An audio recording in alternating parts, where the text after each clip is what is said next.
Hello, welcome to this tutorial on Poimapper tables. Poimapper has 4 types of tables that you can use to record your data: static tables, dynamic tables, layout tables, reference tables. Each of these tables can be used for different data recording needs. Let's discuss static tables. This table type allows you to define a fixed number of columns and rows. To add a static table to a form, go to the form editor and click on the static table. Label the static table here.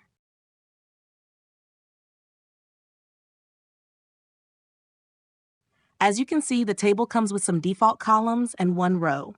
The column node has a name field. This will be used to label the rows. The column node also comes with a default text field. You can keep it, move it, or remove it as per your requirements. You can add as many question types as you want on the column node, except for subforms, tasks, digital signature, and other tables. Each field added will be its own column. You can also define the width of any column on the Advanced tab of each question added. To change how each row is labeled or add more rows, click on the Rows node. Then change the labeling of the first row from here. Add another row by clicking Add Row, then label the new row.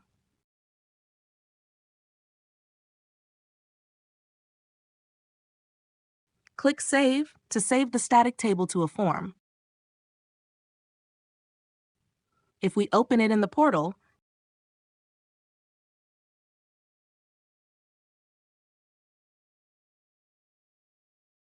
this is what the table we defined will look like. If we define a calculated value that uses one of the fields in the static table's columns as references, and it is outside of the static table, the statement will sum the values for all rows of the selected column if the field type for the column was numeric, i.e., an integer or a real number or numeric calculated value. If the values are string values, a string consisting of the found strings separated by commas is formed.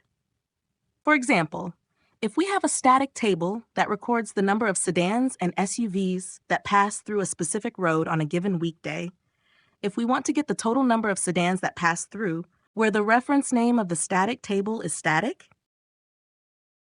we would add a calculated value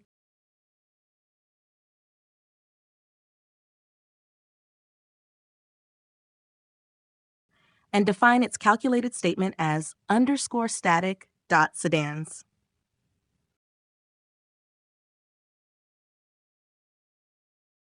And to get the total number of SUVs,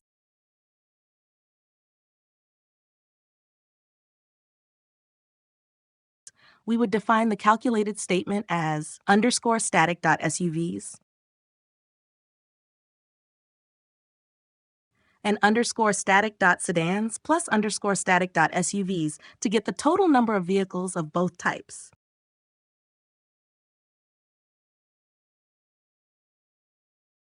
If we save the form and go to the data viewer,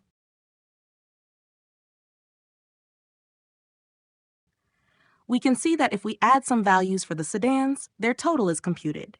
If we add some values for the SUVs, the total is computed. Then the total of all vehicles is also computed.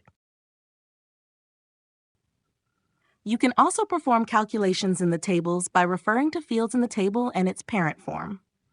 To refer to a value in the parent form in the table, use the prefix _parent in a calculation statement. In static tables, each row can have a row value which is referable in calculated values with reference name _row value.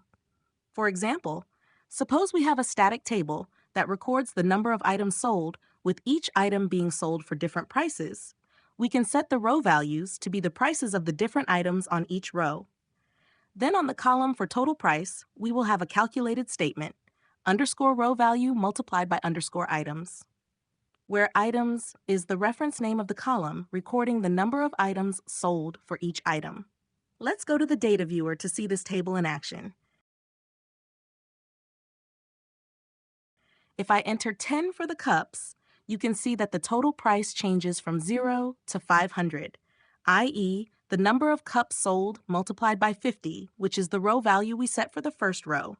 If I enter 200 plates, the total price changes to 200, i.e., the number of plates sold multiplied by 100, which is the row value we set for the second row.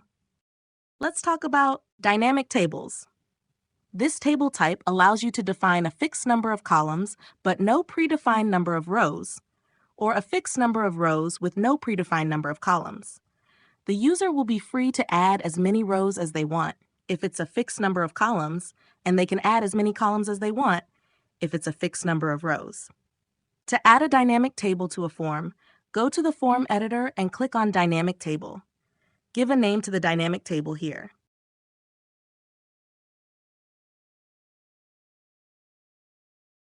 As you can see, the table comes with a column that has a default text question.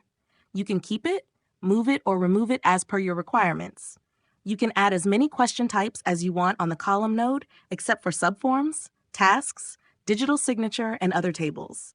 Each field added will be its own column.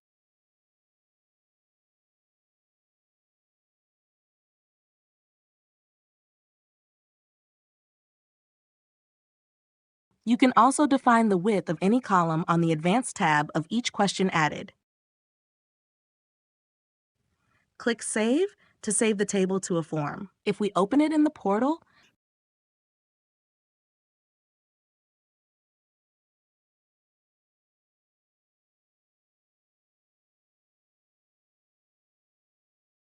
this is what the table we defined will look like.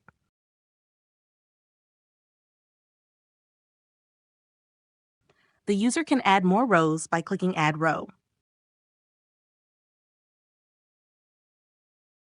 If they want to remove a row, they can click Remove Row.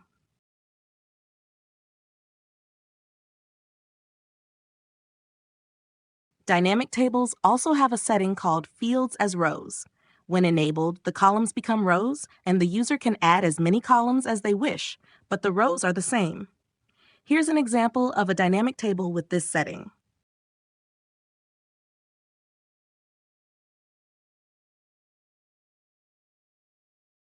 If we define a calculated value that uses one of the fields in the dynamic table's columns as references, and it is outside of the dynamic table, just like in the static table example, the statement will sum the values for all rows of the selected column if the field type for the column was numeric, i.e., an integer or a real number or numeric calculated value. If the values are string values, a string consisting of the found strings separated by commas is formed. Let's talk about layout tables. This table type is similar to static tables, except that each table cell is defined independently. You can define the header for each column and the specific cells which will appear in the column.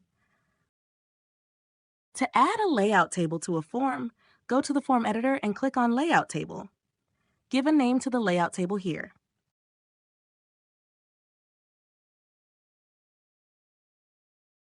By default, there are 2 columns added for you.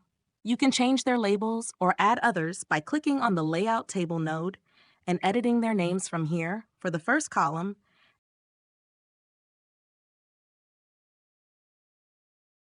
and here for the second column.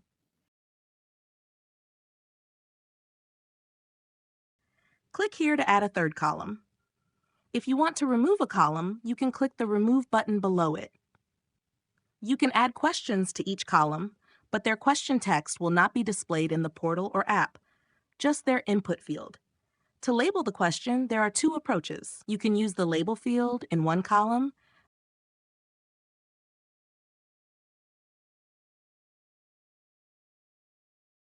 and then have the fillable question in the next column,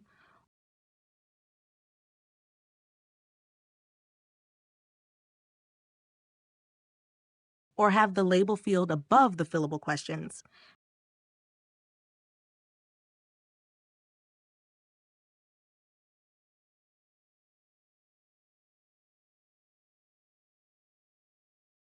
When we save and go to the data viewer,